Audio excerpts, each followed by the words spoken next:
Siapa kat sini nak tahu macam mana nak buat simpanan pendidikan tanpa hutang bagi ibu bapa yang bercita-cita untuk sediakan tabung pendidikan anak-anak? Anda boleh letakkan satu target mudah, iaitu simpan 5 dinar sebanyak 10 keping. Kenapa 10 keping? Dengan 1 keping 5 dinar, anda boleh gunakan sebagai dana untuk satu semester pengajian. Bermakna 10 keping sudah cukup untuk menampung 5 tahun pengajian anak anda di universiti.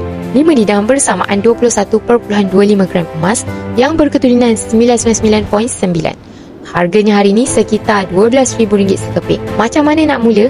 Anda boleh daftarkan akaun anak-anak bersama Publico tanpa sebarang charge. Kemudian, anda boleh terus menabung melalui akaun Gap mengikut bajet serendah RM100 sahaja.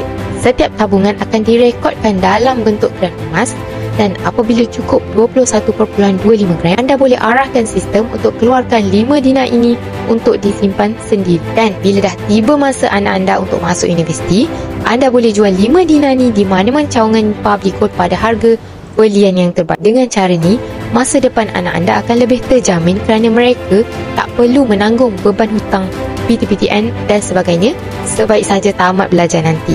Jika anda berminat untuk mulakan simpanan pendidikan